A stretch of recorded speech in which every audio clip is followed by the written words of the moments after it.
नमस्कार।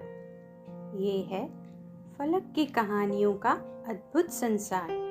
किस्सा कहानी, कहानियाँ जिनमें हम लिखते हैं खुद को। मैं हूँ रोली श्रीवास्तव और आपको सुना रही हूँ लेखक मनीषा दुबे की कहानी अपाहिज।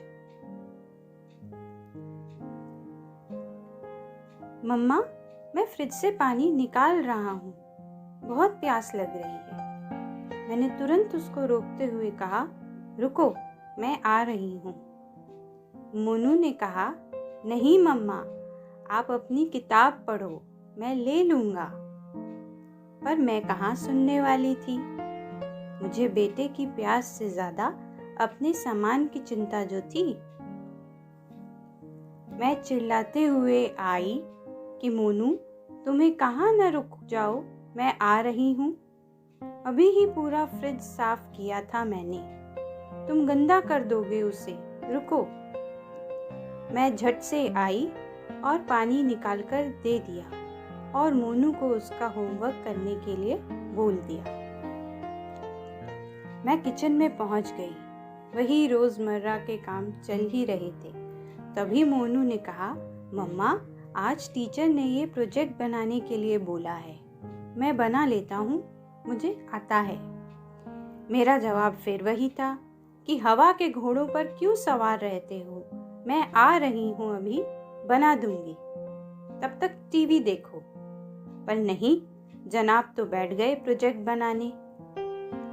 मोनू को लगा कि मैं बहुत खुश हो जाऊंगी, उसे शाबाशी दूंगी कि वाह बेटा, कितना अच्छा बनाया तुमने। पर मैं कुछ इस तरह से आई, ये क्या किया मोनू, तुम्हें थोड़ा भी ढंग नहीं है किसी चीज का। देखो, तुम्हारे पूरे कपड़े गंदे हो गए। ये तुम्हारे स्कूल वाले भी न जाने क्या क्या ताम झाम देते रहते हैं, ये बनाओ वो बनाओ, 50 प्रोजेक्ट्स। और मैंने कहा था ना, मैं अभी किचन से आ रही हूँ। पर नहीं, तुम्हें तो लगता है तुम जेम्स बॉन्ड हो, सब कर लोगे। कर लिया ना, देखो पूरा कलर लगा है कपड़े पर और जमीन पर भी। एक काम करो, नहीं कि दूसरा बनाकर रख देते हो तुम। भगवान, कहाँ फंस गई मैं, एक ही बेटा है और वो भी नालायक, कुछ समझ नहीं आता इसे।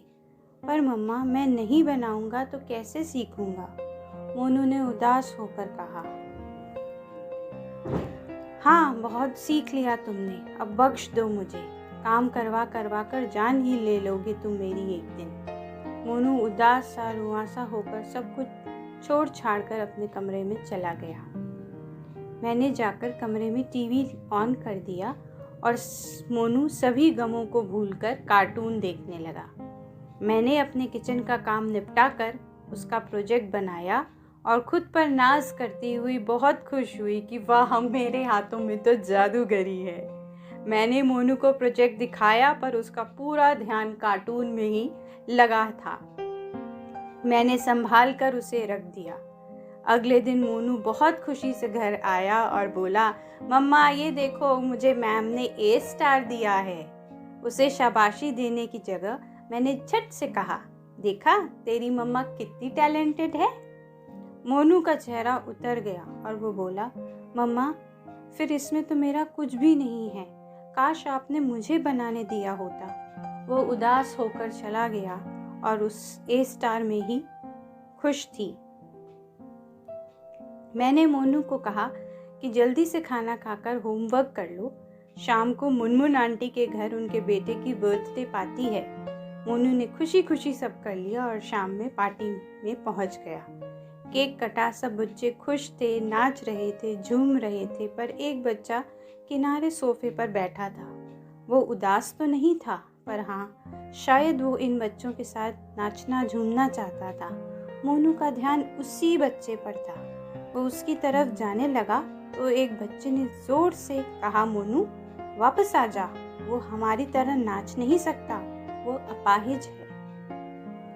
उस बच्चे की बात सुनकर मुनमुन आंटी ने उसे डांटा और कहा, सब बच्चे बराबर होते हैं, किसी में कोई कमी है तो उसका मजाक नहीं बनाना चाहिए। 8 साल का मोनू समझ नहीं सका कि ये अपाहिज क्या होता है और मुनमुन आंटी ने अपाहिज कहने पर उस बच्चे को क्यों डांटा। घर आकर उसने मुझसे पूछा कि माँ, अपाहिज क्या होता है।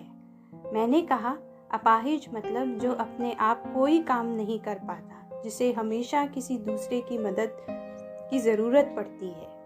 न तो वो चल फिर पाता है और न तो अपनी ज़रूरतों को पूरा कर पाता है। वो हमेशा दूसरों पर ही निर्भर रहता है। मोनू ने फिर पूछा कि मम्मा, वो अपाहिज क्यों हो जाता है।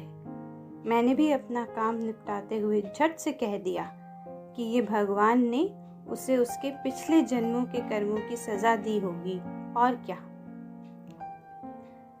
बेटा, मतलब जब आप बुरा करते हो तो भगवान जी आपको पनिशमेंट करते हैं। मोनू थोड़ी देर सोच में पड़ा रहा और फिर बोला, मम्मा, मैंने भी किसी का बुरा किया है क्या? भगवान ने मुझे क्यों अपाहिज बना दिया? मैंने हंसते हुए कहा, नहीं मेरे बच्चे, तुम बिल्कुल ठीक हो, तुम अपाहिज नहीं हो।